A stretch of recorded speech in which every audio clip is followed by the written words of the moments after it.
The television screen showed a pale-faced man. It was a crime drama. He was saying, "Barney will go now. Permission granted." The criminal had succeeded in her intentions. She had poisoned the tea, an old but effective trick. As you all know, no person who commits a crime can remain hidden from the eyes of the law, so we got to the bottom of this crime. I picked up the nearby program pamphlet and began reading through it.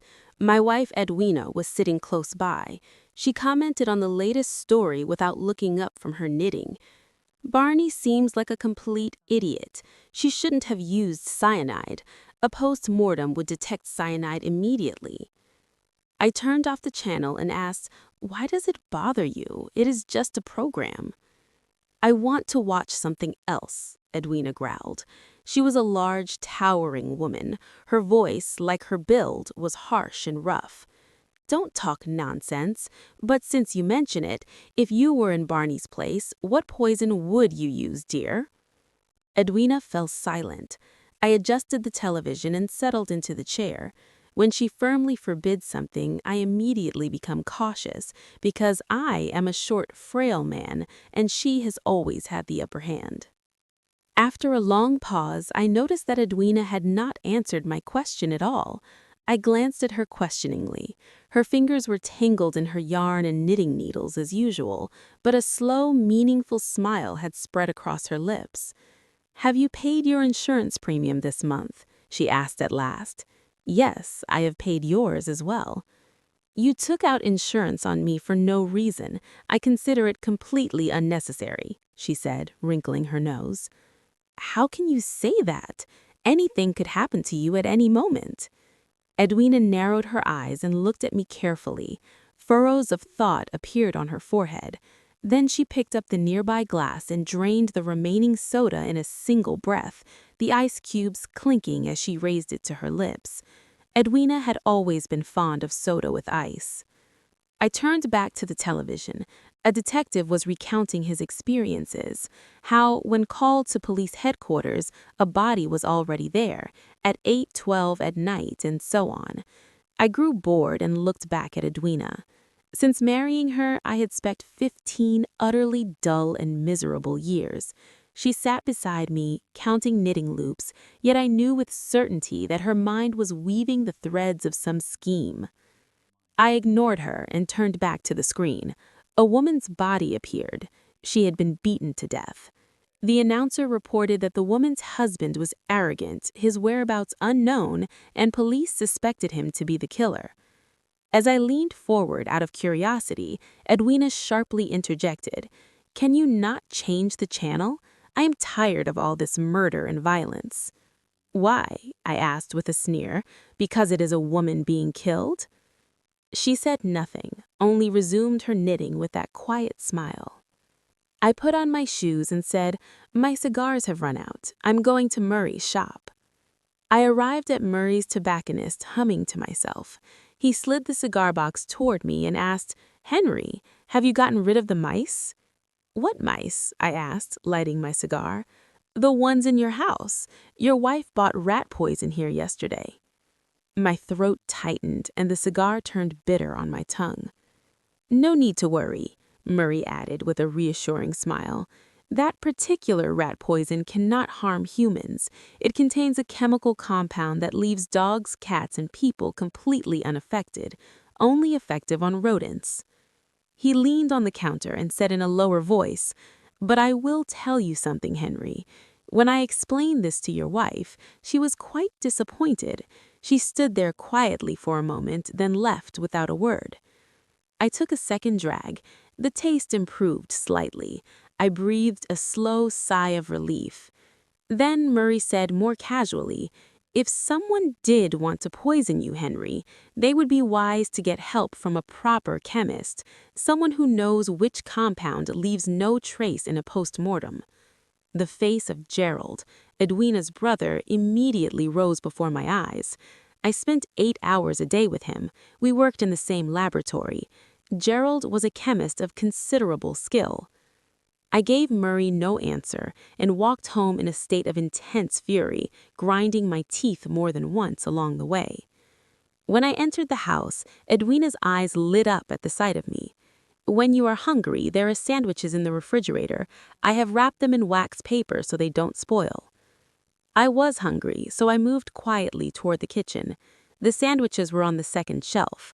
I unwrapped the wax paper and picked up the top one and froze. My eyes landed on the cheese.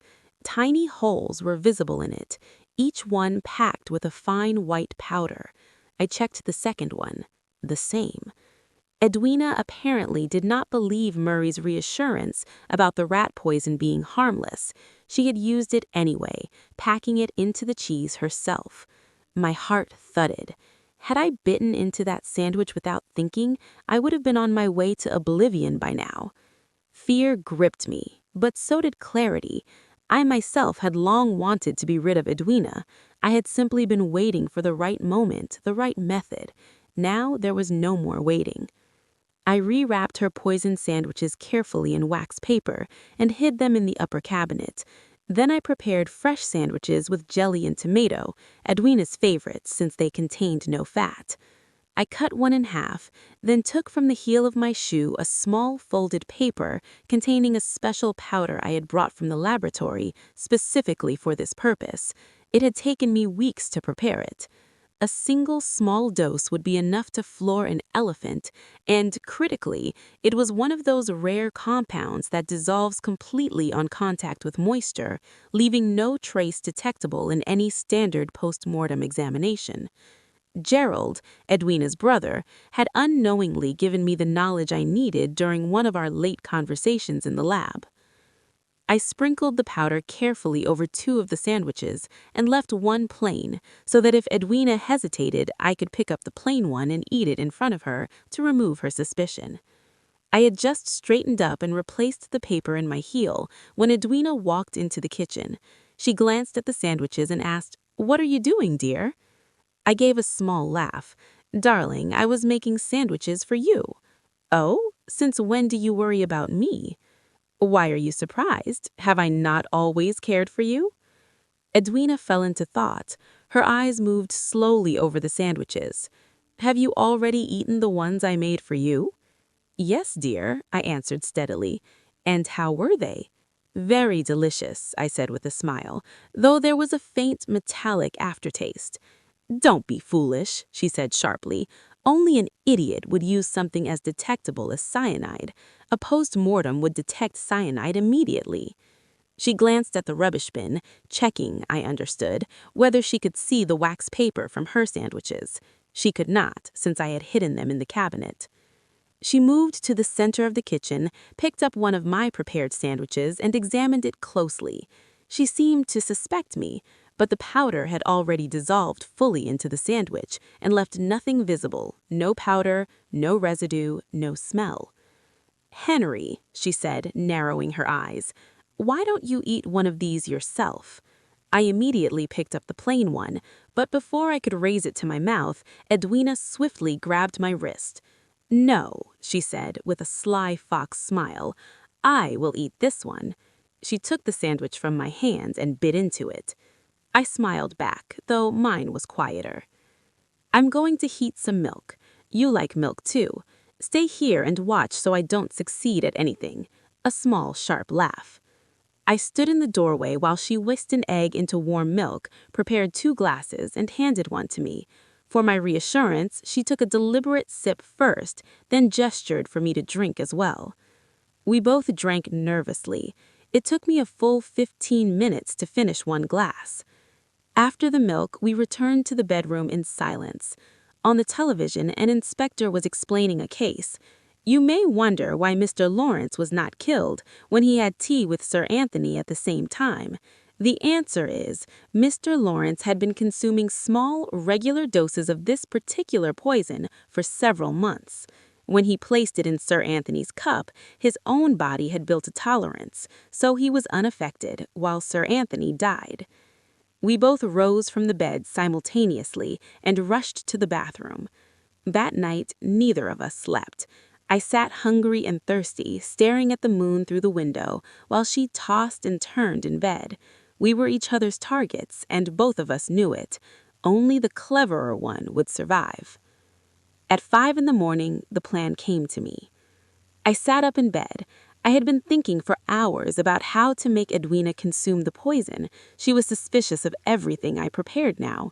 But the ice, she would never suspect the ice. She always prepared her own soda, always fetched her own ice cubes from the refrigerator.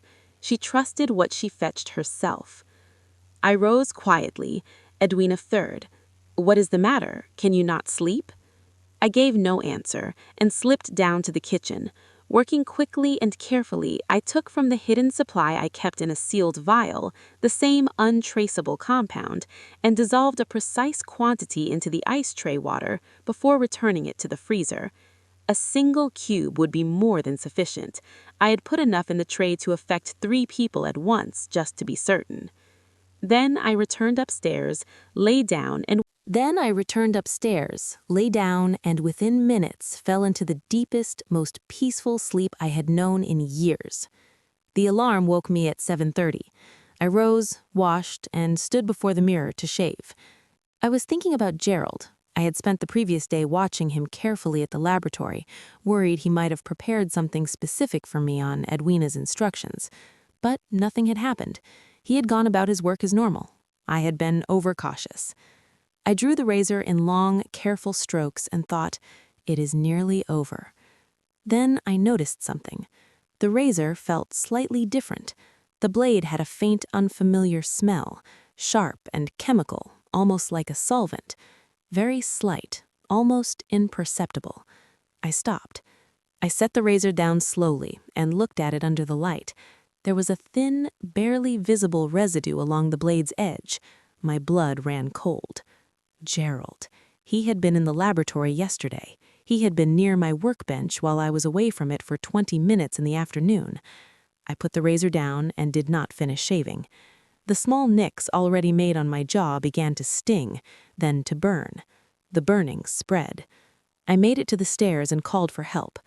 My neighbor, who had come to return a borrowed item and found the front door unlatched, discovered me on the floor of the hallway. The doctor arrived within minutes. He said I was fortunate. The dose had been absorbed through shallow cuts only. A deeper wound would have been fatal within the hour. I lay in the hospital bed for 2 days. When I returned home, Edwina was stretched out on the drawing room sofa, hands and feet splayed, an empty glass on the carpet beside her.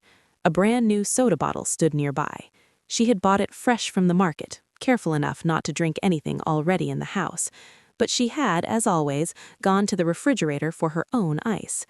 I looked at her for a long moment. Then I went to the kitchen, opened the refrigerator, and poured the remaining ice tray down the wash basin drain.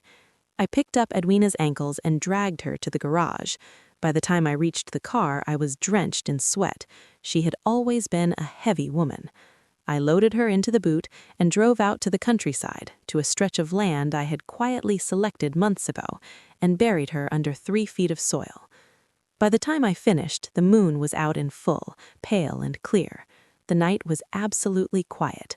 I stood there for a moment, breathing the cool air, and felt, for the first time in 15 years, entirely free. On the drive home, I thought about what I would say at the police station. A simple missing persons report. Edwina had gone out to the cinema 2 nights ago and had not returned. I had assumed she was staying with her brother Gerald. I had only just grown worried. Without a body, they could do nothing. I pulled into the driveway, and the insurance policy, in my name with Edwina as the insured, sat neatly in the desk drawer where it had always been. I smiled to myself as I walked through the front door. In the end, only the cleverer one survives.